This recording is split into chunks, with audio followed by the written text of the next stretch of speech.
नमस्कार सगळ्यांना. फेब्रुवारीचा 8वा हप्ता महिलांच्या खात्यात यायला चालू झालेला आहे. तर बघा, तो कधीही येऊ शकतो. त्यामुळे तुम्हाला तुमचा फोन चेक करत राहायचंय, कारण जी लाडक्या बहिणींची यादी आहे फेब्रुवारी महिन्याच्या हप्त्याची, ती तयार झालेली आहे, रेडी झालेली आहे. त्यामुळे आदेश जे आहे बँकांना दिलेले आहेत.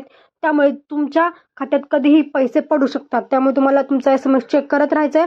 आता कोणत्या महिन्यांना पैसे नक्की येणार, कुठल्या महिन्यात अपात्र ठरणार आहेत, काही नवीन गोष्टी आलेल्या आहेत त्या काय आहेत, सगळं तुम्हाला सांगणार आहे. आणि जर तुम्हाला फेब्रुवारीचा हप्ता मिळणार का नाही, कसं चेक करायचं ते पण तुम्हाला सांगते, कारण बऱ्याच महिने आता अपात्र ठरणार आहेत, कारण तशी चौकशी चालू होणार आहे. ते काय आहे ती बातमी ते पण तुम्हाला सविस्तर कळेल. तर व्हिडिओ बघत राहा शेवटपर्यंत, कुठे स्किप करू नका, कारण खूप महत्त्वाची अपडेट आहे ही. सगळ्या महिलांसाठी खूप महत्त्वाची अपडेट आहे. त्यामुळे व्हिडिओ बघत राहा आणि हा व्हिडिओ जास्तीत जास्त महिलांपर्यंत पोहोचवा, शेअर करा, लाईक करा आणि आपल्या चॅनलला सबस्क्राईब करून ठेवा, जेणेकरून अशाच नवीन अपडेट्स तुम्हाला मिळत राहतील. बघा, तुम्हाला माहिती आहे जानेवारीचा हप्ता जो आहे तो जानेवारीच्या शेवटच्या आठवड्यात यायला चालू झाला. 24 जानेवारीपासून 31 जानेवारीपर्यंत सगळ्या महिलांना टप्प्याटप्प्याने जानेवारीचा हप्ता मिळाला. तसेच त्यांचे मागचे हप्ते जर काही राहिले असेल तर ते पण त्यांना त्याच हप्त्यात जानेवारीच्या हप्त्यातच मिळून गेले. आता बघा, तुम्हाला पण जानेवारीचा हप्ता मिळाला आहे का, कमेंटमध्ये नक्की सांगा. कारण ज्यांना जानेवारीपर्यंत हप्ते पूर्ण मिळाले त्यांना आता काही प्रॉब्लेम नाही आहे, त्यांना फेब्रुवारीचा हप्ता पण मिळणारच आहे.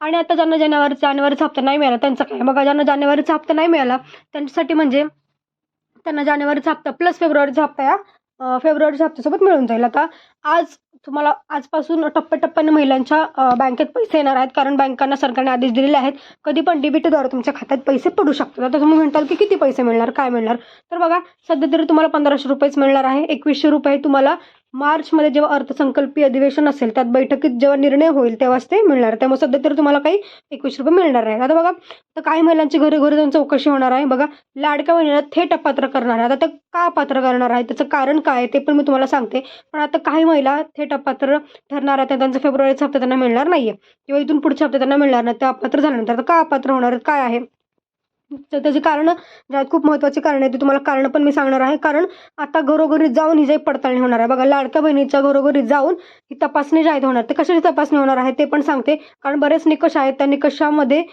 जर त्या गोष्टी आढळल्या तर तुम्ही डायरेक्ट अपात्र ठरवणार आहे तुम्हाला. ठीक आहे, आता घरोघरी जाऊन अधिकारी चौकशी करतील, अंगणवाडी सेविका असतील किंवा काही अधिकारी असतील तुमच्या घरी येणार आहेत, तुमच्या घरी येऊन तुमची पडताळणी करणार. तर कशाची पडताळणी करणार आहेत, तर तुमच्या घरी 4 चाकी असल्यास, बघा, तुमच्या घरी जर 4 चाकी आढळली तर तुम्हाला अपात्र ठरवणार आहेत. तुमच्या घरी येऊन ते चौकशी करतील, तपासणी करतील, तुमच्या घरी 4 चाकी दिसली की थेट तुम्हाला तिथल्या तिथं अपात्र करणार आहेत, हे लक्षात घ्या. त्यामुळे जर तुमच्या घरी 4 चाकी असेल तर तुम्ही आता इथून पुढे अपात्र ठरणार आहात आणि तुम्हाला पैसे जे आहेत ते काही मिळणार नाही. मेन म्हणजे 4 चाकीवाल्या बहिणींची आधी कसून चौकशी केली जाणार आहे, हे लक्षात घ्या. कारण RTO कडनं तुम्हाला माहिती डिटेल मागवली होती मागच, सरकारने सांगितलं की आम्ही RTO कडून डिटेल मागवले. त्यामुळे त्यांच्याकडला यादी असणार आहे की या महिलेच्या घरात 4 चाकी आहे, त्यामुळे ते सगळे घरात जाऊन चौकशी करणार आहेत, लक्षात घ्या. प्रत्येकाच्या घरी, प्रत्येक लाडक्या बहिणीच्या घरी जाऊन चौकशी होणार आहे, हे लक्षात घ्या. त्यामुळे तुमच्या घरी 4 चाकी असं तुम्ही अपात्र ठरणार आहात तर तुम्ही असं तुम्हाला वाटत असेल की आता काय होणार पुढे काय नाही, ते पण सांगते तुम्हाला. तुमच्याकडे पैसे वसूल केले जाणार, कारण असं पण वाटत असेल, कारण बघा, असं म्हणलं जातं की रिफंड घेणार, म्हणून ज्या बहिणी अपात्र ठरतात त्यांच्याकडे रिफंड घेणार. रिफंड म्हणजे काय, तुमच्या आधीचे जे हप्ते मिळाले तुम्हाला ते तुमच्याकडे वापस घेतले जाणार, असं माध्यमातून आलं होतं किंवा बातमी पसरत होतं की ज्या बहिणी अपात्र ठरल्या त्यांच्याकडनं उरलेले हप्ते जे आहेत किंवा मागचे हप्ते जे आहेत त्यांना मिळाले ते वापस घेणार आणि पुढचे हप्ते बंद होणार. तर असं आहे का, तर असं काही नाहीये. स्वतः आदिती तटकरे मॅडम यांनी सांगितलं आहे की बघा, लाडक्या बहिणीकडून पैसे परत घेणार नाही. आदिती तटकरेंची हमी, त्यांनी हमी दिलेली आहे की काही झालं किंवा अपात्र जरी ठरल्या किंवा रिजेक्ट जरी झाल्या फॉर्म, तरी आम्ही लाडक्या बहिणीकडनं पैसे नाही परत घेणार, त्यांचे पुढचे हप्ते बंद होतील. बघा, म्हणजे अपात्र ठरल्याच्या नंतर त्यांचे पुढचे हप्ते बंद होतील, पण त्यांचे जे पैसे जे आहेत ते आम्ही परत घेणार नाही, मागचे मिळालेले हप्ते कुठले काय असणार. तर बघा, सपोज तुमचं फेब्रुवारीमध्ये तुम्ही अपात्र ठरलेला आहात तर तुम्हाला फेब्रुवारीपासून पुढचे हप्ते नाही मिळणार आणि मागचे जे जानेवारीपर्यंत हप्ते मिळाले असेल तुम्हाला ते पैसे तुमचे परत घेतले जाणार नाही, हे लक्षात घ्या.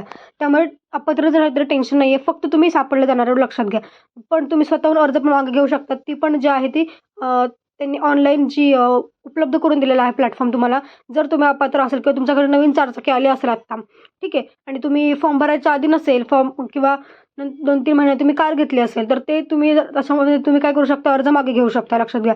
ऑनलाईन लाडकी बहीण योजनेच्या ऑनलाईन पोर्टलवर जाऊन तुम्हाला एक ऑप्शन उपलब्ध करून दिला आहे, त्यामुळे तुम्ही अर्ज भरू शकता की मला अर्ज मागे घ्यायचा, ठीक आहे. म्हणजे तुम्हाला तुमचं नाव लाडकी बहीण योजनेचा कट करून घ्यायचं असेल तर ते पण आता ऑप्शन उपलब्ध आहे. त्यामुळे तुम्ही तिथे जाऊन पण अर्ज मागे घेऊ शकता, जेणेकरून पुढे काही झालं तरी काही प्रॉब्लेम येणार नाही तुम्हाला किंवा अपात्र जरी तुम्ही झाले तरी काही प्रॉब्लेम येणार नाही, पण पैसे मात्र तुमचे परत नाही घेतले जाणार.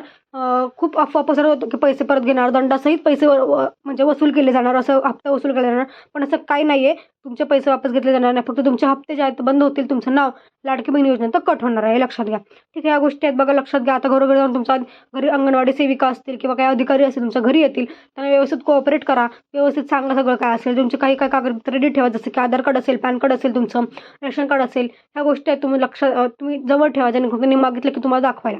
ठीक आहे, आता हे झालं तपासणी वगैरे काय असेल. तपासणीमध्ये तुम्ही अपात्र ठरले की तुम्हाला तिथे ते अपात्र ठरवणार, तुम्ही नकाशात नाही बसले, निकषात वगैरे. ठीक आहे, ह्या गोष्टी आहेत.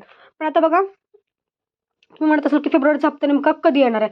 आता फेब्रुवारीचा हप्ता कधी येऊ शकतो, कारण जे यादी जे आहे ते तयार झालेली आहे. तुम्हाला तुमच्या फोनवर मेसेज चेक करत राहायचं आहे. कधी कधी महिलांना मेसेज येत नाही, त्यामुळे तुम्ही बँकेचं स्टेटमेंट चेक करा किंवा तुम्ही डायरेक्ट बँकेत जाऊन चौकशी करू शकता की पैसे आलेत की नाही लाडकी बहिणीचे. त्यांना कळतं, ते तुम्हाला सांगून देतील. आता बघा, त्याच्या आधी काही गोष्टी आहेत. जर तुम्हाला काही आत्तापर्यंत एकही हप्ता नसेल आला, लक्षात घ्या, ज्या महिलांना आत्तापर्यंत एक पण हप्ता नाही आला, म्हणजे तुम्ही फॉर्म भरलाय पण तुम्हाला फॉर्म भरल्यापासून एक पण रुपया तुमच्या खात्यात आला, त्यांच्यासाठी काय बघा, त्यांनी आधी काय करायचं, आधार सेडिंग चेक करायचं. आजच्याच बँकेत जाऊन व्यवस्थित आधार सेडिंग चेक करा.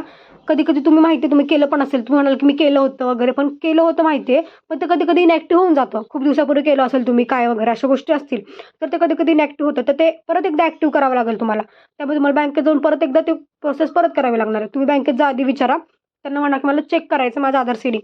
तुम्हाला सांगतील कुठल्या बँकेला आधार सेडिंग आहे. असेल तर आहे म्हणून, नाही नसेल तर नाही म्हणून सांगतील. नसेल तर तुम्हाला परत एकदा करावं लागेल बँकेला लिंक. ठीक आहे, त्या गोष्टी, कारण डीबीटी जर आपल्याला पैसे पडत असतात, त्याच्यामुळे तुम्हाला आधार सीडिंग असणं गरजेचं आहे. ठीक आहे, ते करून घ्या आधी. ते केल्यानंतर लगेचच तुम्हाला काय करायचं आहे, रेशन कार्ड पण अपडेट करायचं, म्हणजे रेशन कार्डची EKYC करायची. ती पण तुम्हाला जवळच्या रेशन कार्ड दुकानात जाऊन तुम्हाला EKYC करायची आहे, हे लक्षात घ्या. ते पण अपडेट असणं महत्त्वाचं आहे. ह्या 2 गोष्टी करा, म्हणजे पैसे लवकरात लवकर पडतील. ठीक आहे, आता ज्या महिलांना डिसेंबरपासून पैसे नाही आले, लक्षात घ्या, त्यांना आधीचे पैसे नोव्हेंबरपर्यंत पैसे आलेत, पण डिसेंबरपासून पुढे एकही रुपया नसेल आला, तर मात्र त्या बहिणी कायमच्या अपात्र ठरलेल्या असतील, लक्षात घ्या. जर तुम्हाला पण डिसेंबरपासून हप्ते आले नसतील तर तुम्ही समजून घ्या की तुम्ही एकतर अपात्र आहात. ठीक आहे, कारण मी सांगतो तुम्हाला, एकतर नवीन संजय गांधी निराधार योजनेची पडताळणी झालेली आहे. कारण ज्या महिला संजय गांधी निराधार योजनेचा लाभ घेतात त्या महिलांना लाडक्या बहिणीचा लाभ मिळणार नव्हता, आणि त्याची पडताळणी पण ऑलरेडी झाली. तुम्ही ऑनलाईन चेक करू शकता, वेबसाईटवर जाऊन तुमच्या इथे स्टेटस अप्रूव्ड आणि स्टेटसच्या साईडला एक कॉलम नवीन ॲड झालेला दिसेल तुम्हाला, संजय गांधी निराधार योजना.